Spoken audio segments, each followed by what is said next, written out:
This is a webinar on Indonesia's energy transition and specifically making it socially inclusive from the perspective of gender. My name is Allison Sterling. I am a senior advisor at the United Nations Environmental Programme's Copenhagen Climate Center. And I am really excited today to have three speakers, and four actually, when we want to introduce our project, where we explore how to integrate gender equality better into the transition that's currently being seen in Indonesia. Indonesia is experiencing an exciting time where they have very ambitious targets to develop their economy and also remake their energy system into something that's much more sustainable and green and low carbon. And we want to explore today how to make this transition more socially inclusive and also from the perspective of gender particularly. I would like to introduce our first speaker, and that will be Lakshmi Bhamidipati, and she will give a brief overview of Bhamidipati, I'm sorry, and she'll give a brief overview of the SISET program, which we are both working on. Thank you, Lakshmi. Thank you, Allison. I hope you can hear me clearly. I'll just briefly introduce the project. As Allison mentioned, we call it SISET in short, but it's called the Socially Inclusive Sustainable Energy Transition. It's a bit of a mouthful, but the aim of the project has been to support the energy transition efforts undergoing in Indonesia, particularly the renewable energy planning as well as implementation at a subnational level. In two provinces to start with, South Sulawesi and West Java. The focus here is on providing technical assistance and capacity building to various stakeholders with the objective of not only achieving the climate goals and the mitigation targets that the country has set, but also to be able to simultaneously achieve the development goals, plans, and the multiplier benefits, also in alignment with the Golden Indonesia 2045. The project is funded by DNIDA, or the Danish International Development Agency, the Ministry of Foreign Affairs Denmark, and our main political partner in Indonesia is Bappenas, or the Ministry of National Development Planning at the national level, and also Bappedas at the subnational level, which are a key agency that are coordinating across sectors and across topics, aligning all of the SDGs as well, which is an important aspect, not only from an SDG 7 point of view, but ensuring that the multiplier aspects and benefits are incorporated. And in the project, we are working with Dala Institute, which is our local Indonesian partner. The technical focus is on the technologies such as solar, wind, where specific targets have also been set by Indonesia, both in the short term as well as long term, and they have been translated also into regional plans or RUEDs across provinces, also with clearer targets.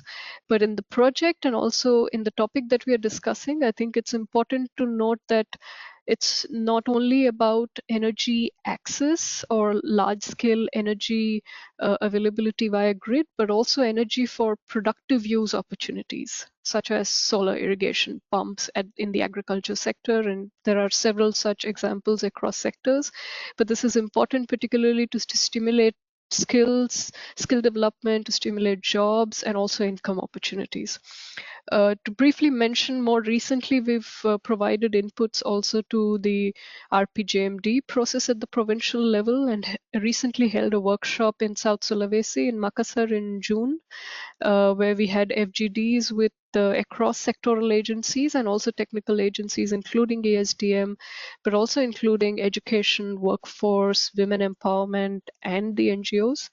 So before we go into more detailed discussion, I think it's important to discuss that our entry point into this topic is also to ensure stronger alignment of gender with skill development, with economic participation opportunities, including in EBT, in renewable energy, energy efficiency fields, and also in productive use opportunities for women as entrepreneurs as well.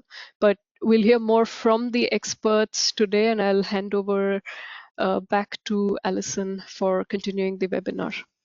Thank you. Thank you, Lakshmi. So now I think we will turn it over to Ibu Amurwani. I'm really excited to have her here. She's a representative from the Ministry of Women's Empowerment and Child Protection in Indonesia. And so we'll get to hear a little bit about what the government is doing on the national scale in this area. Ibu, please. Yes, thank you, Allison. Good, good afternoon, everyone. Thank you for being here.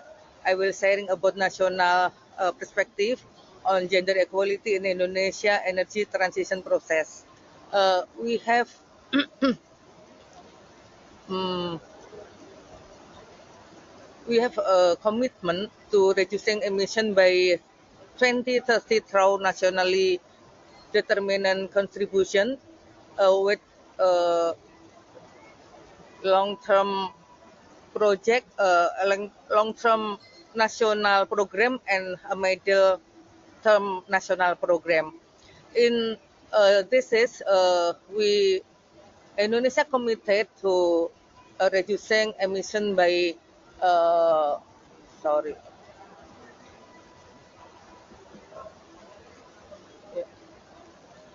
Yeah, Indonesian committed to reducing emission by 2030 through NDC, 31.98% through our own effort and 43.20% with international assessment. And we committed to long-term vision, low carbon and climate resilient by 2050 and net zero emission by 2060 or sooner. And this commitment based on ratification on the Paris Agreement, long-term and middle-term development program, and enhancing nationally determined contribution in the line with the Paris Agreement. Indonesia respect, promote, and consider its obligation regarding human rights, the right to health, the right to indigenous people, local communities, migrant children, youth, and the elderly. As well as the right to development, including gender equality, women empowerment, and intergenerational equity. The long-term strategy for low carbon and climate resilience to reach in 2050, and this is based on the global commitment based on SADO, Beijing Platform, and Sustainable Development Program. And Indonesia have commitment like this, the protection and fulfillment of equal rights for all Indonesian citizens, including women and children, is mandated in the preamble of the preamble of Undang-Undang Dasar 45, Constitution of the Republic of Indonesia, and Presidential Instruction number 9 of 2000. It's about gender mainstreaming in national development. And we have a program about the RBGMN and RBGMN to 2025 and 29 about human resources development by a dynamic, productive, skilled workforce that is knowledgeable and technologically savvy and supported by industry, cooperation, and global talent. And gender issues in the renewable energy sector is about energy user as a woman, as a primary energy user in the daily activities, how they have low involvement in the use of renewable energy, limited participation of women in the energy transition decision-making process, dispute women important role in the consumption, use, and maintenance of renewable energy at the both of household and community levels. educational opportunities like female students outperform male students in the all subject at the school, but when it comes to the higher education, the number of female students is lower. There is support for education in the field of renewable energy, but most of the support are not especially for female students. There is a lack of financial support and scholarship of female students. And career or job opportunities, there will be increased job opportunities in the field of environmentally friendly energy in the future, but this will still be limited for women due to the many challenges they face, such as a lack of awareness of available career paths, gender stereotype, and equal opportunities, a lack of skills, and low observation of local talent, and leadership and decision making, like stereotypes, traditional and religious form, norm, value, and challenges in the male dominated work environment, and lack of access to resources such as education, knowledge, and capacity, causing them to doubt their own abilities, withdrawal from current position after marriage or having a children. And why a woman need to be involved in the energy management and use? Women have a significant influence of energy because most household chores are managed by women, from food preparation to various kitchen activities such as use of water and fuel. Women have a significant influence in the shaping a human character. If women have the proper mindset to manage their energy wisely, it will undoubtedly have a significant impact on their children and families. Easing the workload and reducing the double burn on women. Women who have sufficient energy ability, especially women in remote areas, find it necessary to perform tasks more quickly and with less effort, which leads to a reduction in the double burden and an increasing in the economic activities. And in Indonesia, gender equality and strengthening the rule of women are among the priorities of the president and vice president. It's called Astacita. In point 4, Astacita mentioned about how to strengthen the gender equality in the to well-being to the women and children right, and so in the disabilities right, and strategic and enabling areas gender equality development. It's about how to environment can we mix in the public policies. It's like a direct intervention by politic, social, and economic. And how to the revitalization of gender mainstreaming. Tadi before Lakshmi said about the RBGMN in uh, women empowerment ministry and children protection also have revitalization about institutionalization of gender mainstreaming, like how to prerequisites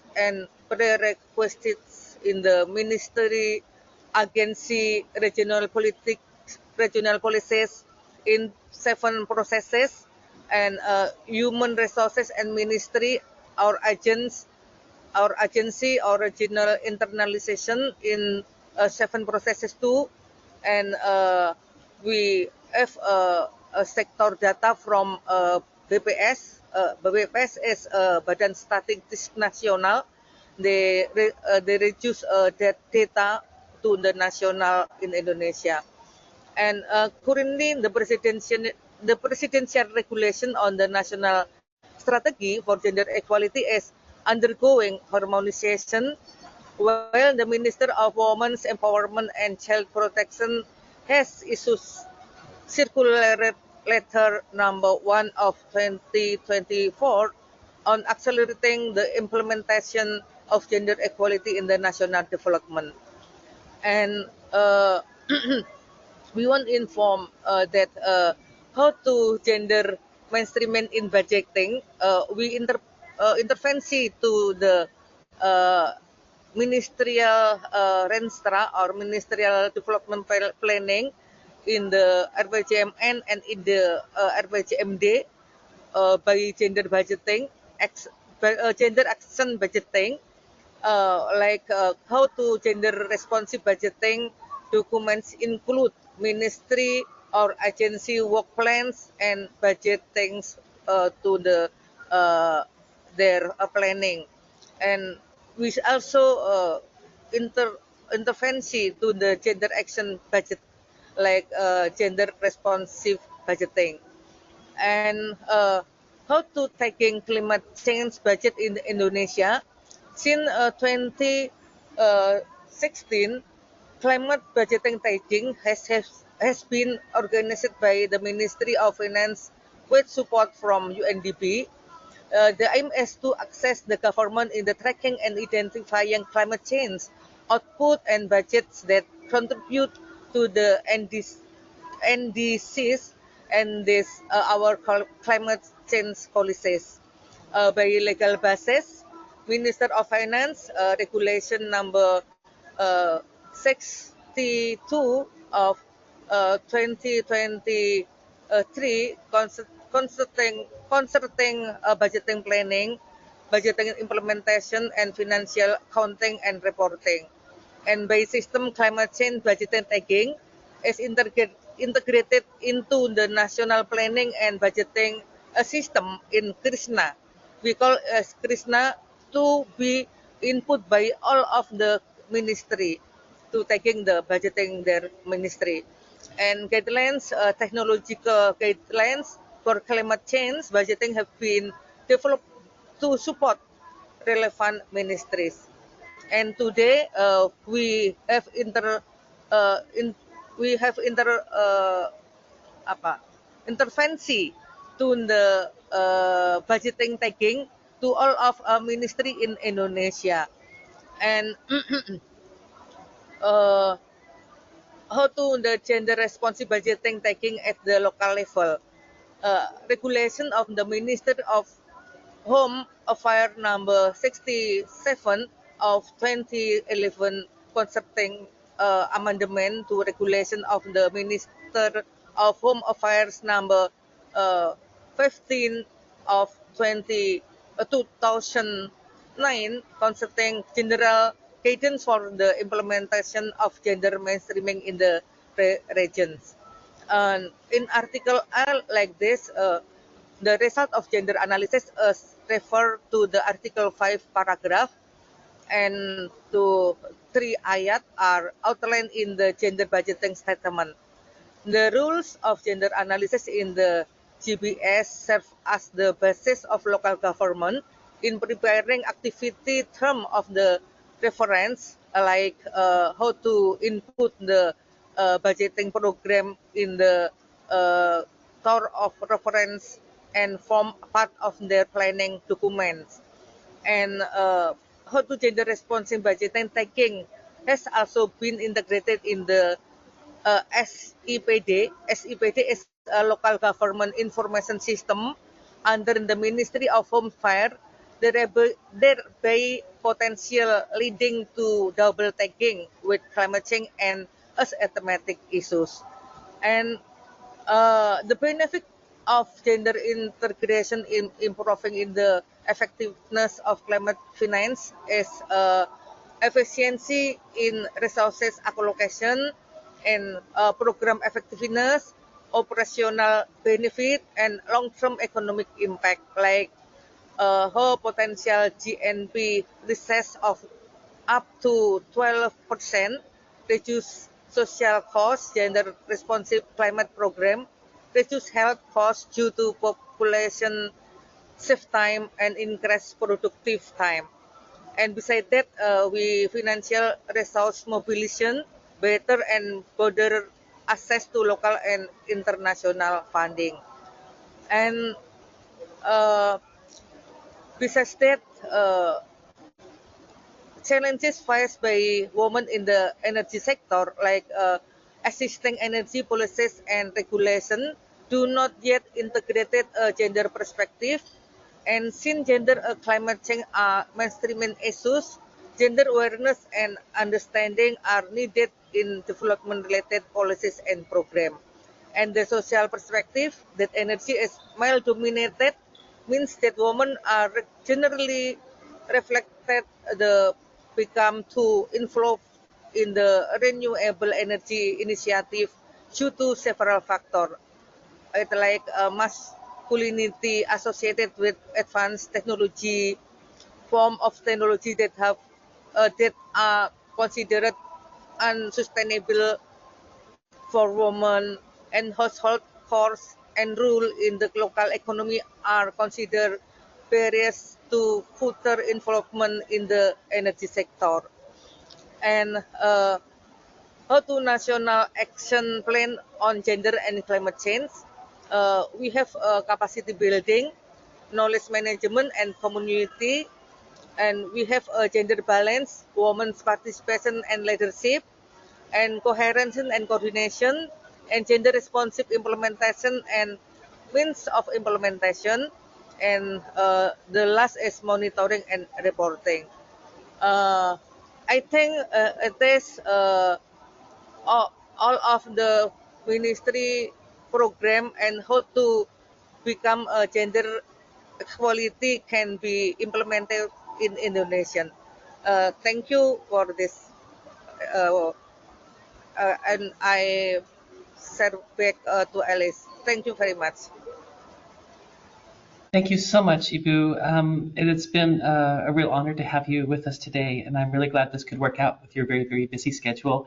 I know it was very last minute for you, and I really, really appreciate your remarks and your insights on this.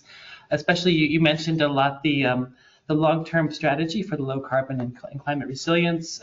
Very ambitious targets by Indonesia to reach net zero by 2060 or even sooner. Peak emissions by 2030, 34% renewable energy by 2030, and almost a 32% reduction in emissions below business as usual by 2030. And I really also appreciate the goals of the ministry that you're working at to strengthen the role of women in stewardship and climate resilience, to integrate gender equality into the national and regional climate and energy planning. To enhance the capacity and education and skills. I'm really glad you touched on that. And I also am really glad that you mentioned the role of women in energy consumption, particularly at the household level, that women are making the majority of the decisions related to energy consumption, and also just the larger social role that women have in society, in the families, and raising children and instilling different types of values and outlooks towards renewable energy, just any our relationship with the environment at large. And I think it's really good that you also touched on some of the challenges we still face, the lack of awareness on this issue, the lack of access to resources that women still face, and this real strong goal of having gender responsive budgeting throughout the different ministries in Indonesia. So I think that's a really nice introduction that you've given us, and I really appreciate your remarks, and thank you again for your time. I think we had some technical difficulty with the slides, but if you can share those, we'll be in touch with you, and we will make those available on our webpage if you're willing to share those. So thank you again, Ibu. I think now we will turn to Alexandra Mutungi, who is working at the United Nations Environmental Program and has been very active in the Empower project. So, Alexandra, please, the floor is yours. As Allison mentioned, I'm from UNEP, the United Nations Environment Program. My name is Alexandra Mutungi. I'm a gender and climate change expert with the Climate Change Division, based in Bangkok Regional Office for Asia Pacific.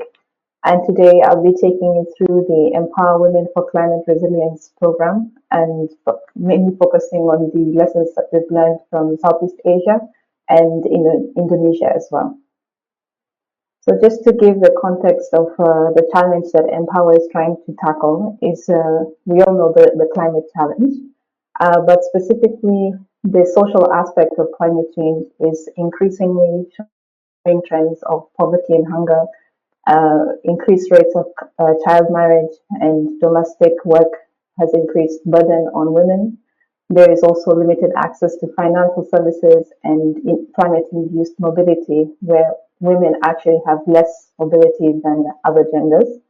But the just transition offers an opportunity to rectify this inequality that has resulted from climate change by providing a chance to create jobs, green jobs for women and girls.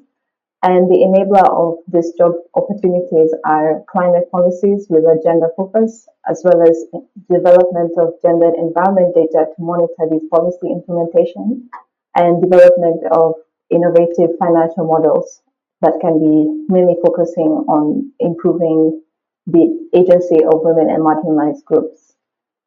So when we look at Empower's approach based on this context, we have three objectives. The first one is to increase gender-responsive climate action. The second is women leadership, and the third is climate resilience livelihoods. And the four enablers that we utilize to meet these objectives are policy development and implementation with duty bearers, and then with financial institutions, it's mobilizing investment for low carbon or clean technologies, and raising awareness through different stakeholders and with different stakeholders, as well as increasing their capacity to operationalize this gender responsive approach. And the fourth is through regional and national partnerships. But the principles that we apply is that we believe that everyone in Asia Pacific and the world over has a right to a clean and sustainable and healthy environment. And through this human rights-based approach, we're putting people at the heart of resolving this issue, understanding their needs from a gender lens, that men and women and other genders have different needs, and with this, understanding those needs and able to tailor the solutions based on those needs, and with a specific focus on empowering women so that we leave no one behind, but we create a collective climate resilience. So when we look at the journey of Empower, we started in 2018. For the first 5 years, it was mainly about raising awareness and policy advocacy. And we piloted a few alternative renewable energy livelihoods projects within Bangladesh, Cambodia, and Vietnam. The result of that was we saw that there was increased climate resilience for communities and better conditions for the community as a whole. This was supported by Sweden, and through the additional support of Switzerland, New Zealand, and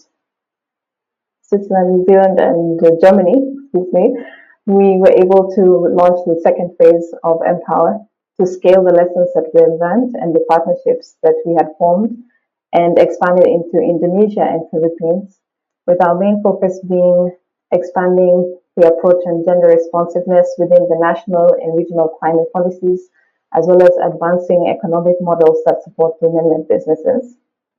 So just to give a flavor of some of the highlights from our regional one, we have been trying to leverage all the conferencing and community engagement facilities through the Paris Agreement, the Sendai Framework, the Beijing and CEDAW international commitments.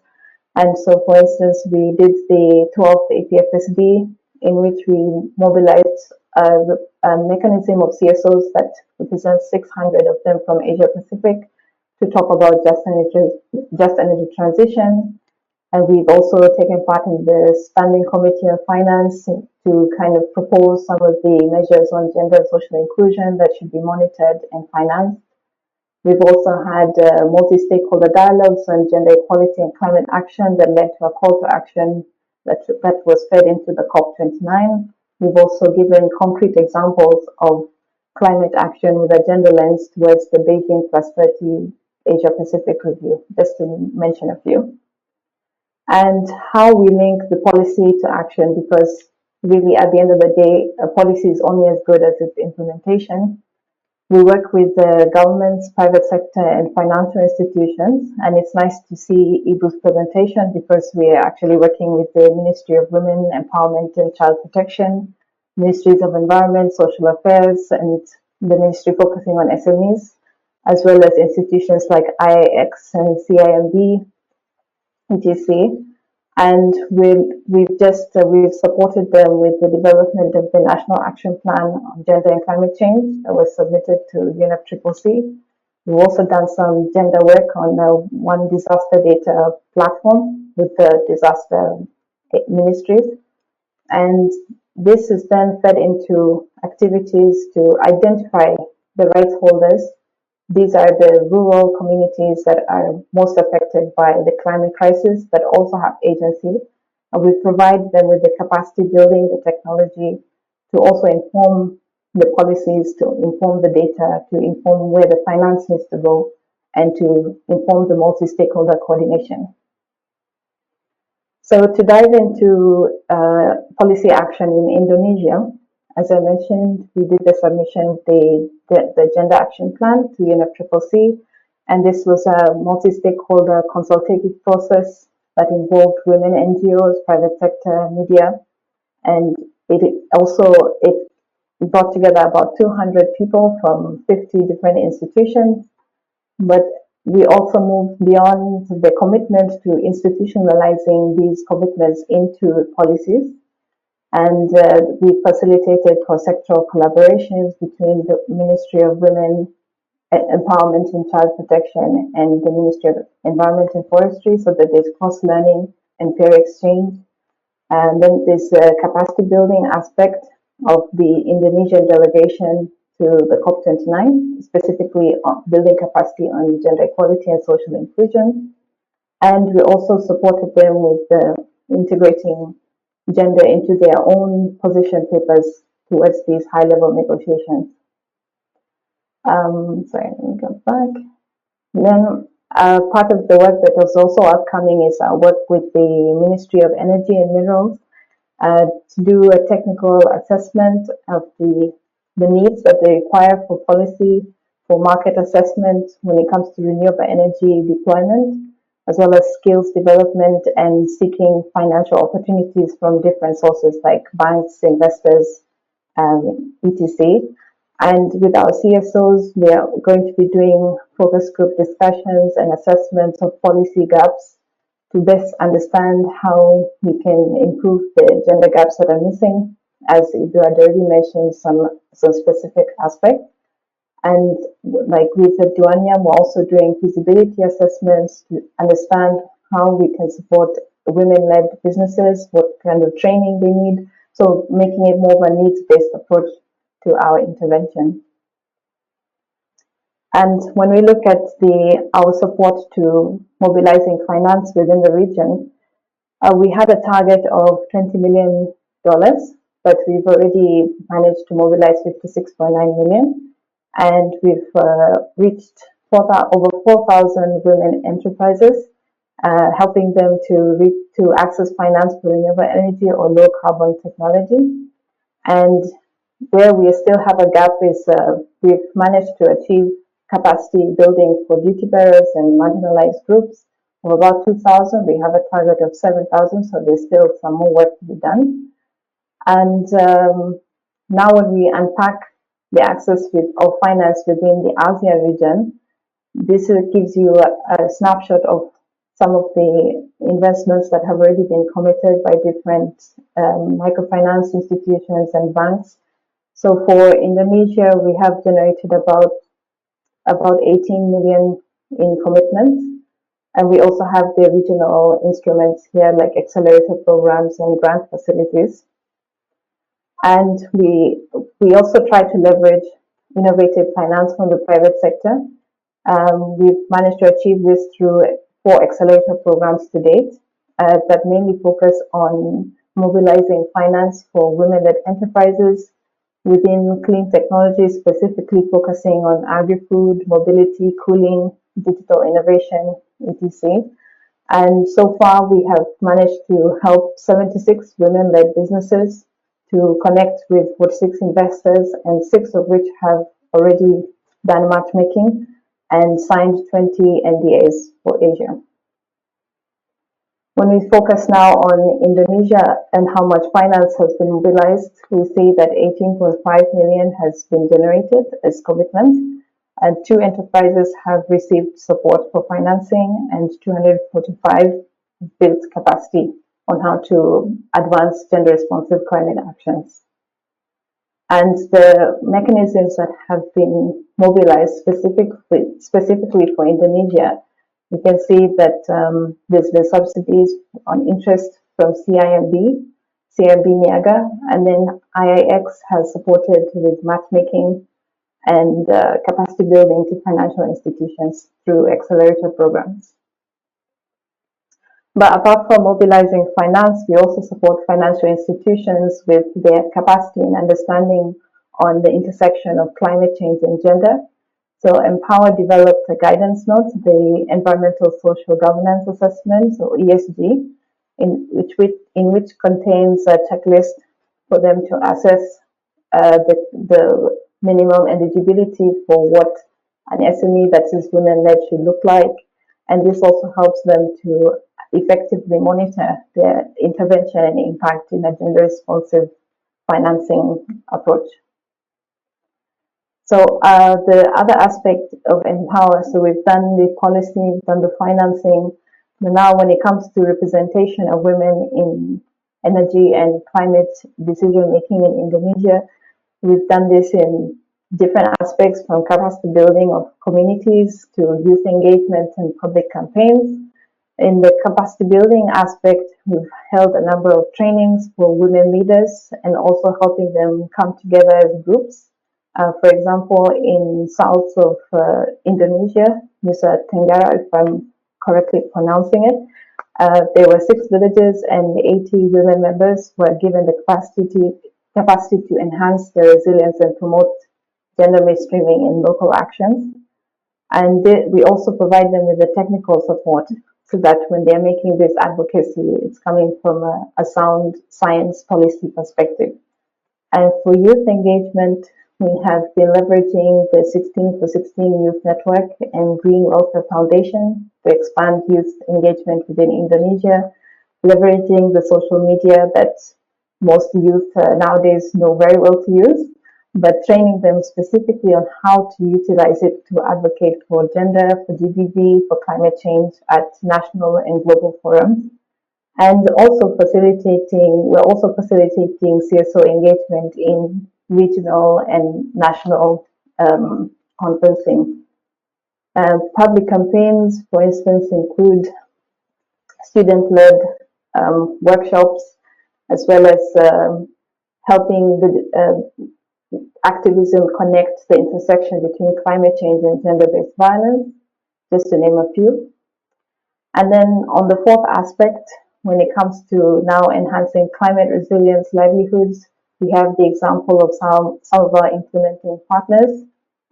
So they have been able to develop curriculums and train local trainers. And the purpose of this is then for them to leverage clean technologies and build climate resilience livelihoods from that basis. We have the example of interventions for waste management, for value addition, value chain improvement, technology transfer for drying and sustaining the produce, climate smart drying systems, and production of patchouli oil, for example.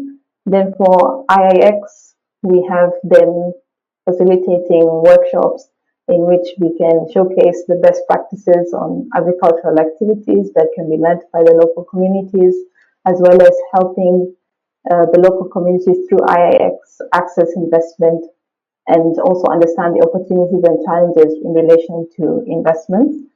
And then from that, we have on-site activities where we go and visit some of the companies that we're helping, the women-led activities. And this has helped mobilize financing of 200,000 in some cases. So then with that, it's like they are able to get the information to run their businesses. They have the access to the funding, but then we're also putting women in charge of managing the solar or clean technology infrastructure. So here are examples of some of our on-site activities of some of the companies that we've been able to support to date. So you will see in this case, there's 4: waste management, water management, agriculture, and renewable energy.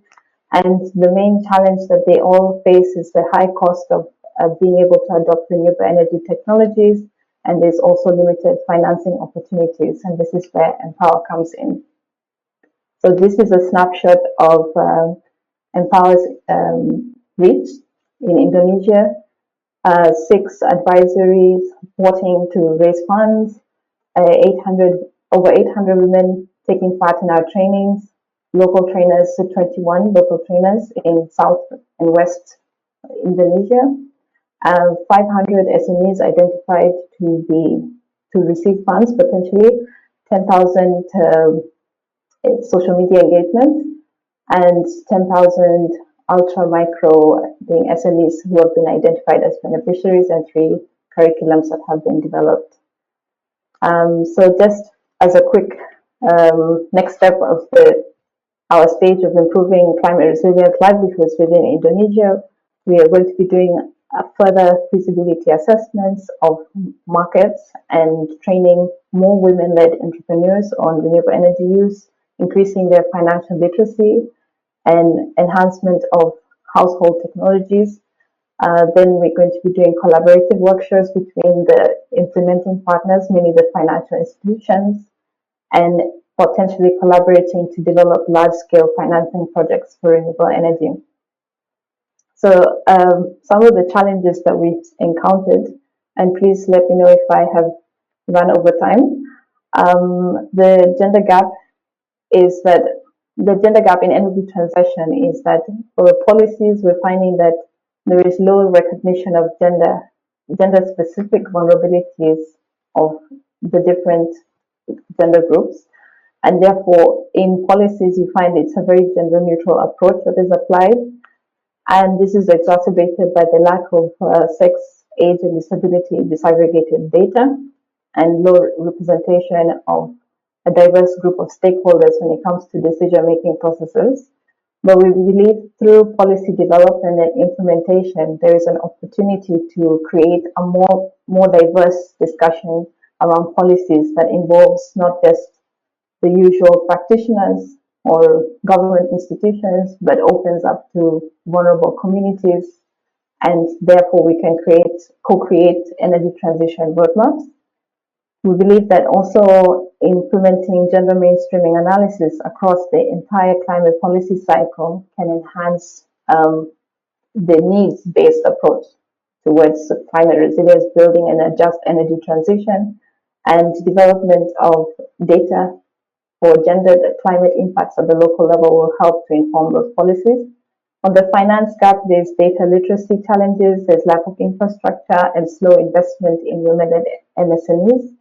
But working with our partners to mobilize investment can create holistic approaches to financial instruments that also promote social inclusion, and could also strengthen the gender responsive budgeting, as Igu had also mentioned, for climate programs.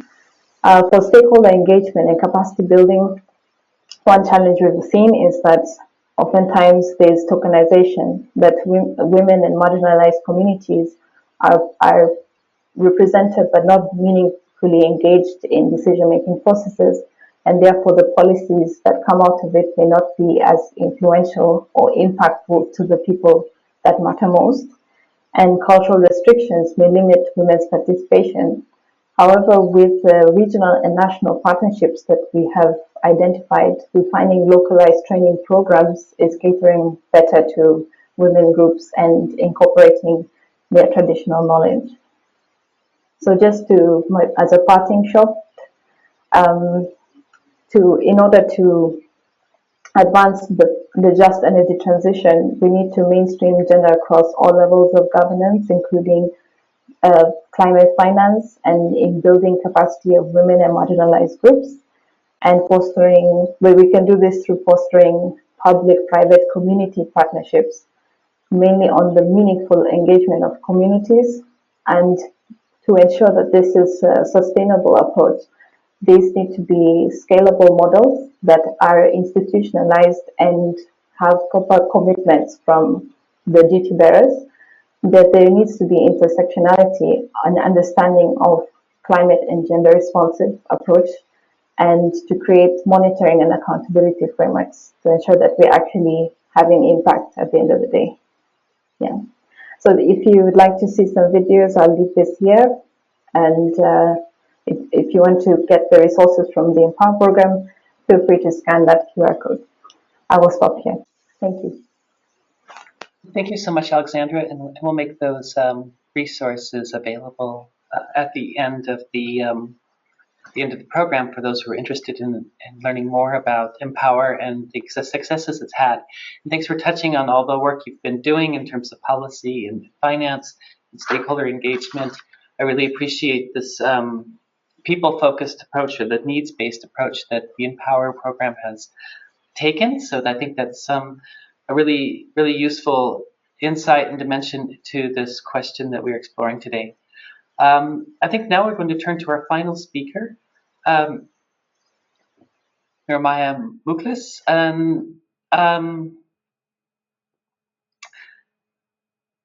who will give us more of a in-country practitioner's point of view.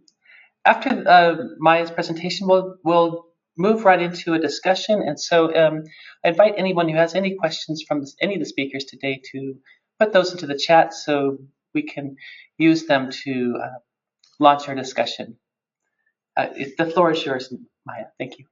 Yeah, thank you for the opportunity to speak up during this session. So this session is very important for everyone, especially for Indonesia. During the energy transition, we need to ensure that women is also take role in this energy transition. So let me introduce about our community. So Women in Mining and Energy, we focus on the gender equality in the specific sector, which is mining and also energy in Indonesia. So we established in 2019 until now. So this project is about the STEM goals for energy transition. It's a mentorship program for STEM goals, specifically that we dedicated to Eastern goals in Indonesia. So a little bit highlight about this program. So we targeted Menti participants, all girls, were STEM girls in eastern part of Indonesia. So the program is one-on-one session of mentorship session with women with minimum requirements of 6 virtual mentoring session. So during the program, we receive I think almost 100 applicants, but we select 26 applicants were interviewed, and we select only 20 mentees and match with the professional of the renewable energy sectors in Indonesia. So virtual classes and knowledge building have been delivered, including gender 101, climate policy 101, and also sustainable energy transition career in Indonesia. And we have also midterm review and virtual networking with the professionals with the background of the renewable energy or energy background. And at the end of the program, we have field trip to the renewable energy plant, which is wind power and also hydro dam in South Sulawesi. We invited all the girls to have a field trip to study directly with the people, and also open opportunity for them to get intern. And at the end of the program, we had 19 mentees completed the program. So why it is important? Why Eastern Indonesia? Why we choose this in Eastern Indonesia? So the challenge with developing and retain renewable energy skill and STEM as overall, especially in Eastern Indonesia, are lack of engagement. So with females in the renewable energy sector as role models, and cultural barriers, especially for the patriarchal society, which prioritizing the boys' education, perceive lower capacity to handle technical, engineering, and also machinery work, and time constraint and opportunity cost due to childcare and marriage and productive activities. In overall, based on the IRENA study, revealed that in Indonesia, women occupied around 32%. So this is a little bit high number compared to mining sector in Indonesia. The mining sector takes just like 10 to 11%, while the renewable energy sector, women occupy 32% of all jobs, but mostly related to administrative and lower for more technical job. So this program is important in terms to provide the STEM role model for the girls and also build the network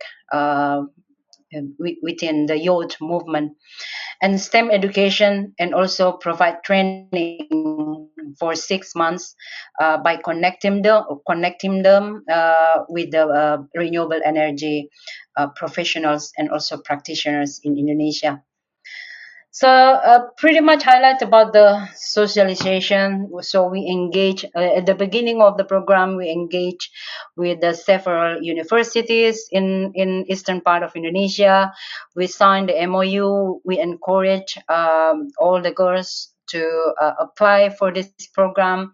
So you can see from the pictures here, I delivered many classes in the universities that's specifically focus on the climate change and also green jobs. What kind of opportunity that the girls, especially for the youth in the university in Eastern Indonesia, can have a look at the opportunity. What opportunity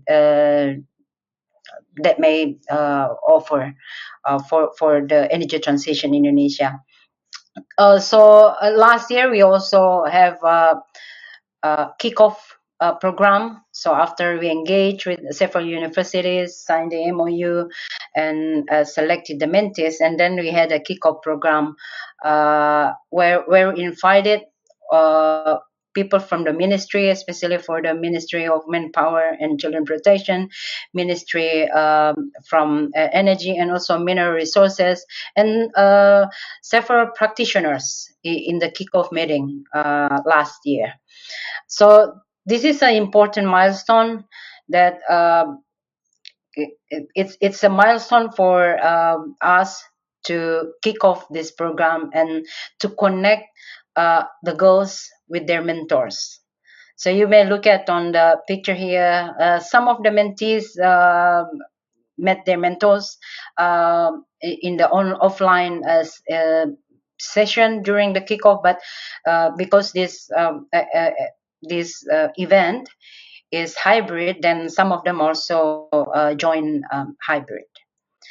So instead of like we have a 6 virtual mentoring session with the mentees and mentors, we also provide capacity building. So and also networking session. So we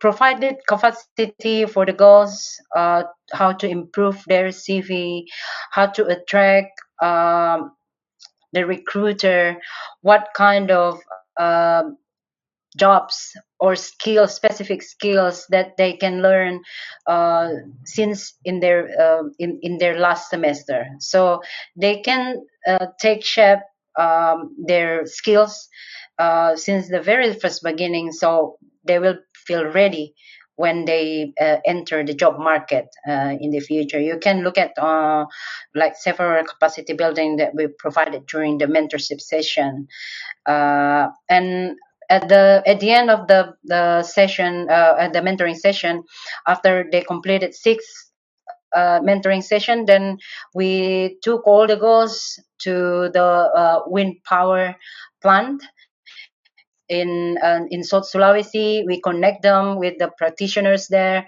and and also seeking for the opportunity to get intern. So you may look at on the picture here that all the girls are really excited and actively asking questions to the engineers there, and it's a very interesting session, question and answer session with among these young girls in eastern part of Indonesia.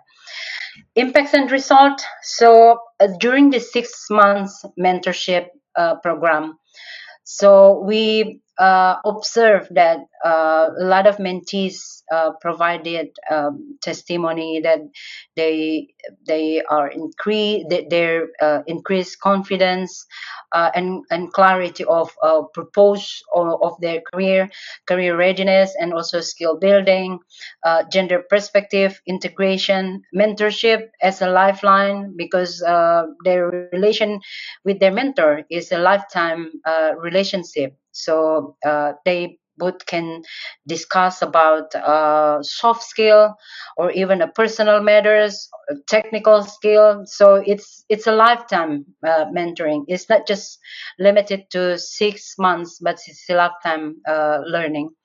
And resilience and also adaptability.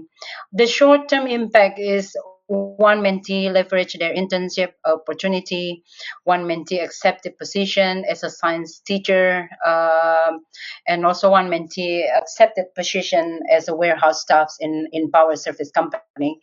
So that's pretty much about the impact and results that we received so far. And key takeaways. Many mentees have acknowledged the needs for emotional support on their last semester at university and transitioning to the stressful and competitive job huntings. So this is a new findings for us, that we realize that these young girls really needs the emotional support during their last semester. They're pretty, many of them testimony that they pretty struggle with the parents' expectation and pressure from the social circle. We also witnessed that many of them having a breakdown in our session and mentoring session. Thus, the mental support is a priority support at this stage. We observed the need to have a network of young female girls at the regional level. So this program hopefully is not just stop here. So we need to collaborate with many stakeholders to create a robust young generation, especially for the women in eastern part of Indonesia. I have a video that maybe Aris can help me to share the video for you to highlight. It's just like 2 minutes video.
I think that's all my presentation for today. I hope you enjoy it, and then I give back the floor to Allison. Thank you. Thank you so much, Maya. It's really great to have that. And there might have been some little small technical problems with the slide advancing, but we'll try to fix that in the recording. So I invite those of you to look up the recording afterwards. We have about half an hour left for some question and answer. And so again, if you have questions in the audience, you can please use the appropriate tool that you see to enter those, and those will be directed towards me, and I can ask our speakers. Perhaps we could just start with you, Maya. I wanted to ask you, you talked a lot about this, the workplace culture, and I was just curious about how the social norms and the workplace culture have historically shaped the opportunities available to women in energy sectors and STEM sectors in Indonesia, looking backwards. And how is this currently changing? Where do you see this going in the future? Yeah. Thanks for the question, Allison. So recently, a lot of companies, especially for the multinational companies, requires for a better gender equality, not just in terms of number, but they also want to see more women at the leadership level, in the decision-making level. A lot of companies who are demand for a greater market, and market really demands on the gender equality, especially when you understand about the ESG requirements, the IRMA standard, responsible mining alliance. They require for better gender equality and also diversity and inclusion in the company.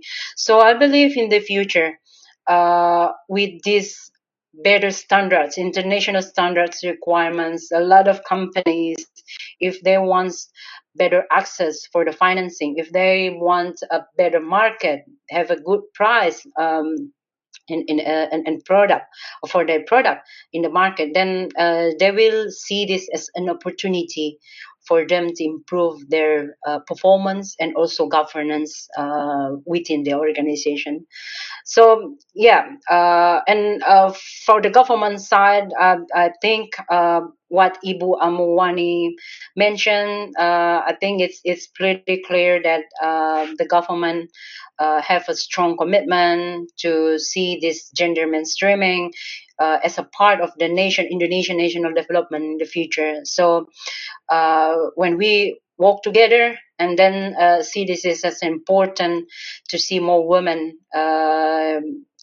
in Indonesia development in the future, then it will be a bright future for us. Thanks. Thank you, Maya. And I have a question also, maybe this one I'll address towards you, Alexandra. You can go ahead and turn your camera and microphone on.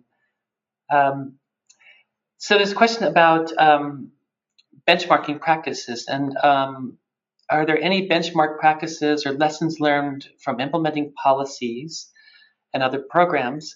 And how do they compare to other developed countries? So I think this is more of a broader question about what we can learn here and how can it be applicable to other countries and vice versa. No, so I think in order to have successful gender transformative approaches, initially what we've learned is that you have the goals and targets very clear upfront, and then that way you feel able to develop the indicators. What are the steps you need to take, the key milestones that you need to take in order for you to actually achieve those targets? I think that approach has been very helpful in shifting the needle for what gender transformative action policy means. And when we look at, like, for instance, in the ASEAN region, they have developed the gender renewable energy roadmap, which kind of sets the milestones that they need to achieve. And perhaps something like this could also be replicated in other regions that may not have such clear focused, intersection of gender and, let's say, in this case, climate change and renewable energy. So having those clear targets, identifying who will take ownership of those specific tasks that need to be achieved, can be really helpful in moving things forward. Thank you for that, Alexandra. And I guess what comes to mind here, and I really appreciate both of you in your presentations, sharing a lot of these success stories, and I feel I get the sense that things are changing and actually quite rapidly now. One question that comes to my mind is what factors are driving these changes, and what can we do to better uh, better institute these changes? Is it cultural factors? Is it government? Is it social factors? Is it the market?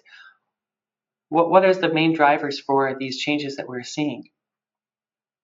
Let's start with you, Alexandra, and then we'll go to you, Maya. I think when I look at the enablers, we have the policy, the finance, awareness raising. So now there's a lot of knowledge.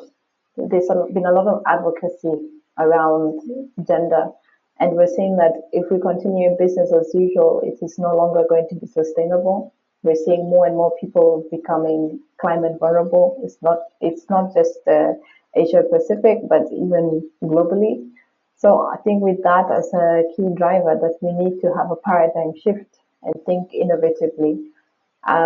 This has been a key catalyst for financial institutions rethinking how they do business, and they want to understand how can we connect the two, like what is the relation between gender and how can we operationalize these key principles.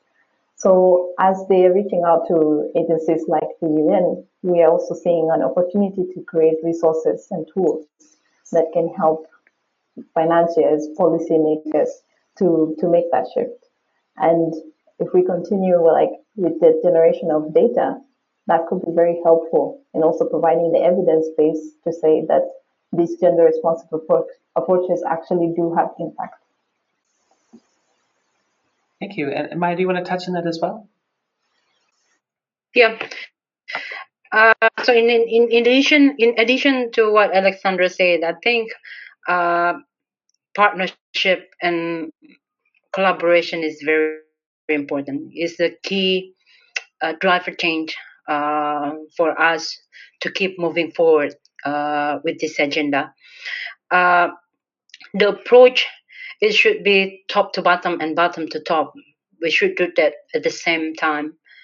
So we will work together collaboratively and partnership, more collaboratively with the NGOs, private sectors. Our organization is the hub for the multiple stakeholders. So we encourage, especially for the private sectors who engage a lot of like employment, where we require that more women also should take part in the company, not just in administrative role, not just in terms of number, but we also need an inclusive leader, inclusive female leaders who can have provide better decision and also being more productive for the organization, and it should be doing both ways and collaboratively partnership with the multiple stakeholders. Thank you. Thanks, Maya. And what you mentioned makes me reflect a little bit upon my own experience in this area. I've seen, let's say in the past, there was maybe a temptation to see gender aspects as sort of an add-on, some kind of box to tick. And what you're speaking about is it needs to be much more integrated. And so maybe I'll pose this question to both of you. We'll start with you, Maya, but how do we ensure that the gender aspect is not just seen as a nice to have or a little add-on or a box to tick or some kind of metric to meet, but is actually better integrated throughout the whole structure of the society and institutions? So at this stage, I think it's very important to look at on the monitoring and evaluation on every program that we have at the moment. We need to monitor whether it's fully implemented or just tick a box. So the mechanism, the ecosystem need to be built at the same time to make sure that this is not just ticking the box.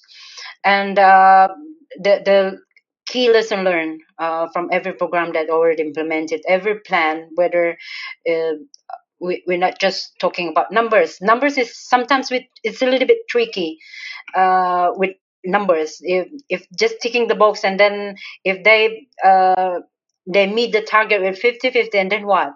So what we want is to be more inclusive environment, especially for the employee, female employee.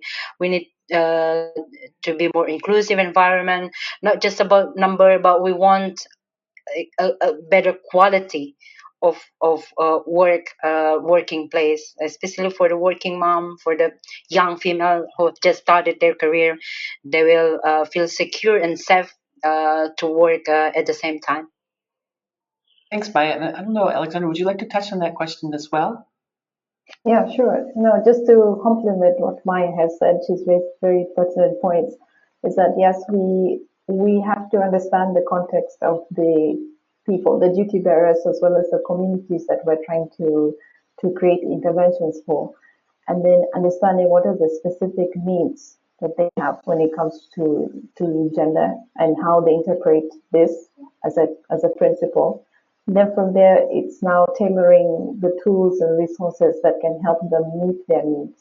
And therefore, they're more likely to take ownership of the intervention because they can see themselves in it and they can see solutions that meet what they would like. And I think that has been really useful. Like, for instance, when we're developing tools for governments to do the gender responsive budgeting, then it's now for them to take ownership and say, okay, these are the specific needs that we have and it's needs driven. And then from there, we can also help them create the resources to monitor and implement, evaluate how far they're achieving those targets, and then see where they can need enhancement. So that kind of feedback loop has also been helpful in kind of sustaining the efforts. Thanks, Alexandra. And I actually want to follow up on that because we did get a question about KPI indicators. And so you mentioned in your presentation the need for gender disaggregated data and analysis, of course, and where it's lacking in a lot of places. But I was wondering if you could expand on your last answer about the needs-based approach and how does that actually turn into some way where we can monitor progress in socially inclusive endeavors for women? No, thank you for the question. And so I think with the tools that, for instance, NGOs has been able to create, then we go into the government institutions, for instance, on energy and environment. And with those tools, it helps them assess what are the gender gaps, what are the issues that are not being addressed that should be addressed in order for them to sustainably meet their targets, whether it's energy targets or climate change targets.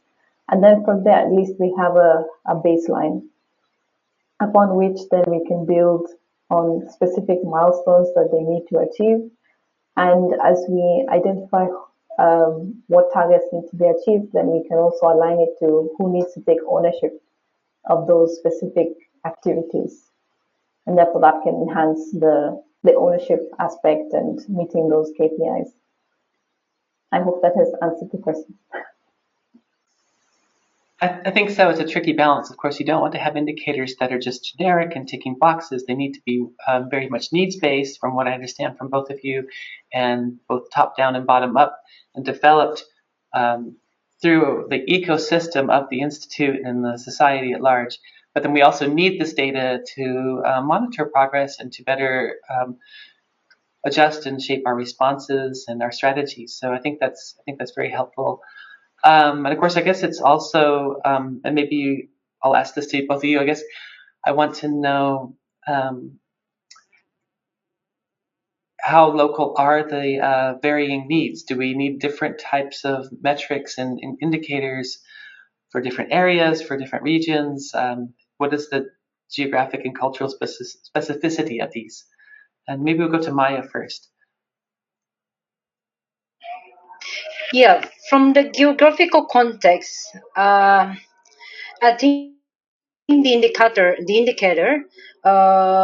should be aligned with the local context. For example, let me tell you. For example, like in eastern part of Indonesia, where the awareness of gender due to like patriarchal society. Um, Still a lot of family prioritize their boys to have a school for higher education rather than rather than female, and also how the parents perceived this gender program. So I think it's very important to look at on the local context to define which indicators that fits with the local context. Uh, the issue with the information infrastructures in eastern part of Indonesia still exist. So we need to be really, really careful the local context to define the best fit for the indicators. Yeah, that's all for me. Hopefully, this is may answer your. Thanks so much, Maya. Alexandra, did you want to add on to that? Yes, indeed, they need to be contextualized to each, and I think to each region. And I think the more local you get, the more specificity you need to have. But the principles still remain. Like, for instance, with the energy supply side, is understanding how many women, for example, are getting through STEM education, and how is that transitioning into them entering the workforce and eventually taking on leadership positions. Or if it's on the energy access side, it's like, how are they accessing energy? What are they using it for? What type of energy sources?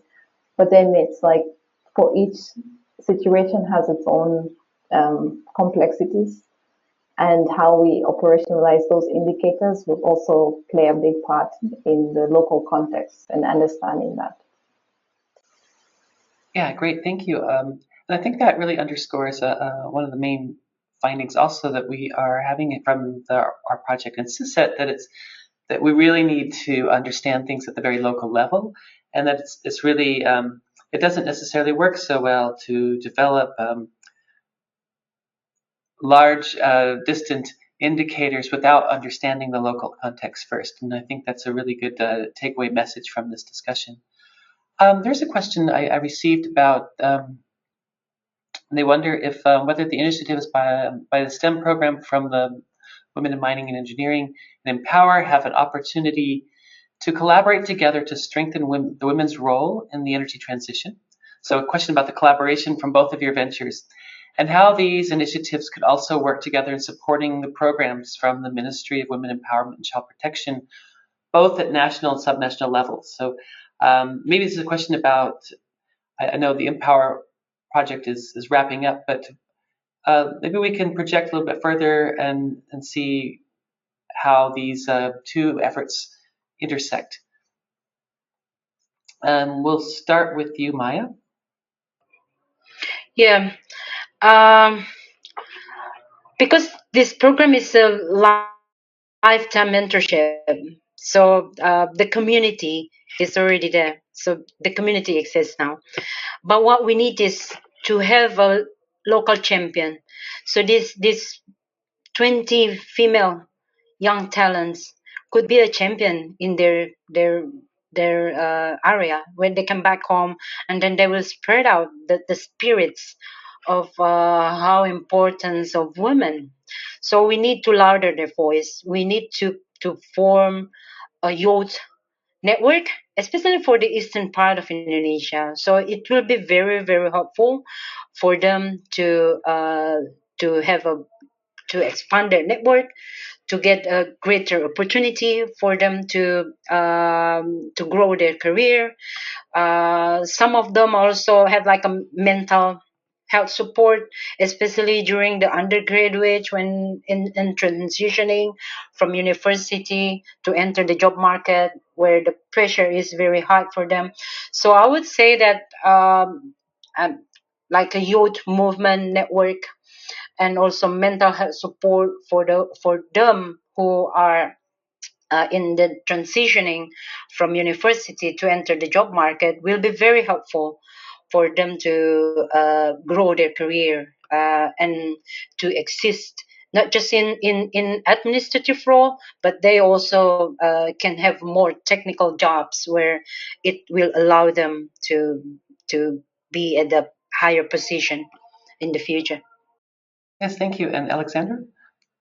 Well, thank you. I love that the participants are thinking of bringing us together to collaborate on such initiatives.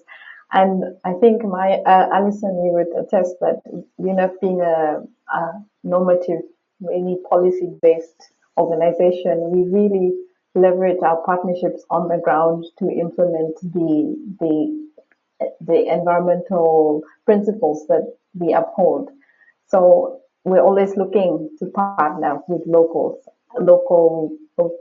institutions, and I think the more subnational, the better. So if there is an opportunity, maybe we could even have a side chat with Maya and see how we can explore this as maybe a nice outcome from this webinar. That would be really exciting. I would love to know that there'd be a follow-up or an outcome further beyond this webinar, and that we had some impact like that. That would be really nice. I think maybe just to reiterate from your presentation, Alexandra, you talked a little bit about this question seems to be directed towards the policy angle, like how does this feed into what the Ministry of Women Empowerment and Child Protection are doing? But you have also talked about mobilizing finance, and you really emphasized the education and networking and getting raising awareness. So I think these are from what I have to summarize what we have learned today from the webinar, that these are the prongs that are really important, all the pillars of this integrating gender into institutes and society and improving gender equality. So I think there is a natural linkages that can be made. So thanks for your responses. I want to maybe jump to another question here.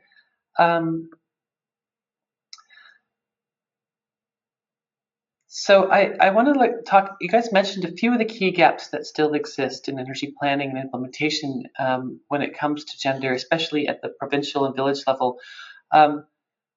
Perhaps you can summarize from your perspective, what do you think are the key gaps we should focus on today from that perspective? Maybe we'll start with you, Alexandra, and then we'll go to you, Maya. Yeah.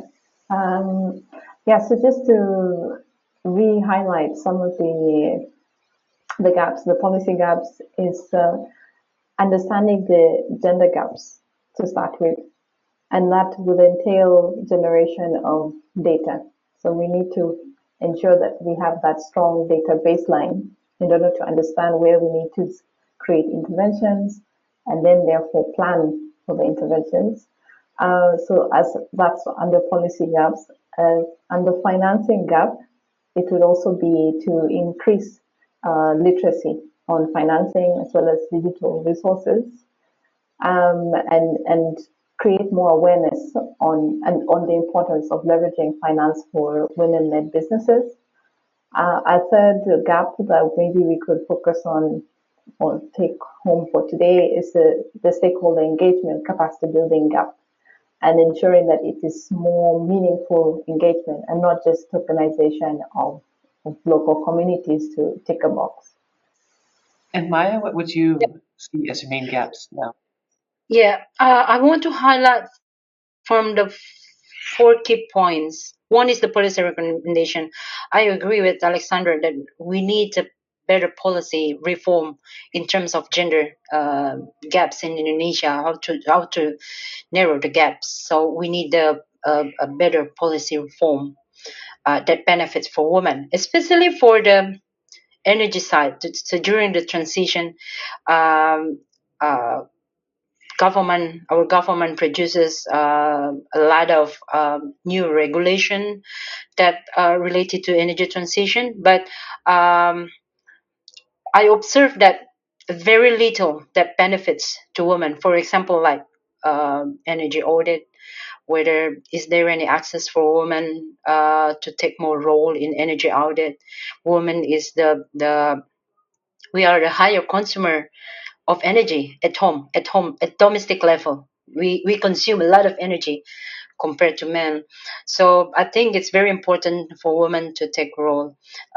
So that's first, the policy reform. And second one is from the private sectors, we need to encourage private sector to be more sensitive to gender policy implementation in their workplace. For example, how to improve the driven mechanism, especially for the companies who live nearby the remote sites, mining remote sites or energy plants remote sites. We need governance, a good corporate governance process that protect women from the gender-based violence. So that's from the private sectors, and also we need to improve in terms of number of women. Currently, energy and also mining, we just employ like 10-11% for women in mining. Energy, renewable energy is much better, 32-31%. But we need to see a lot of improvement, not just in terms of number, but also in terms of quality and also at a better position level. And third, I think it's very important to look at on the financing side. A lot of private sectors, I may say, I deal with a lot of private sectors in Indonesia. They are neglected to provide a better funding for the gender program. So this is, we still keep advocating through our movement here, how to encourage the companies to see the benefits of the better gender equality program within their organization. And fourth, I think the CSO level, we need to provide more funding, especially working at the ground level or the grassroots level. A lot of CSOs are the social controller, where we can empower them in terms of giving funding to to implement the better program like we did before. I think a lot of CSOs also can do the same. So we need to empower the CSO and encourage them to do more to control our society. So that's all from. Okay, thanks for that, Maya. I see we're pretty much almost out of time, but I want to just have something that I want to end a little bit more of a forward-looking question, and I want to just imagine we revisit this conversation in 5 years, and I would like for you to maybe dream a little bit. But what do you think? Where do you think the conversation will be in 5 years about gender equality in Indonesia? Maybe we'll start with you, Maya. I would say that we're not just talking about numbers. We want to see the mechanism, the ecosystem is there. We want to see the better monitoring and evaluation of the program implementation. So it's time for us to measure all the program, all the impacts that we are doing now. So that's what I see our conversation in the next 5 years. And Alexandra, do you want to touch on that as well? Yes, so just to reiterate what Maya has already mentioned, yeah, if Vision 2030 is no longer just a vision, but an actualization of the objectives that we've set out, and that we can also step back as institutions, and Indonesia and other countries like Indonesia have taken ownership and can sustainably implement these gender responsive actions without our intervention, that would be an amazing place to be. But a lot of work still has to be done, but we still have to keep pushing and advocating for that work. Yeah. Great, and thank you so much, both of you, for offering your time and your insights today. I feel like we've had a really nice discussion and different perspectives, and I feel like we've been able to tie that together in this discussion, and that's very rewarding for me, and I hope also for our viewers. So I will bring this to a close. For those of you joining online, this recording will be available. We'll also make available additional notes and materials from both of our speakers, or all of our speakers today. We'll try to fix some of the technical glitches that we had. I apologize for those, but that's the reality of how these things work sometimes. But I hope nonetheless it's been very enriching, and I really, personally, I feel like I've gotten a lot of new insights from this and motivation. So again, thank you both, Alexandra, Maya, and thank you to our earlier speakers who had to leave already. I wish you all the very best and take care.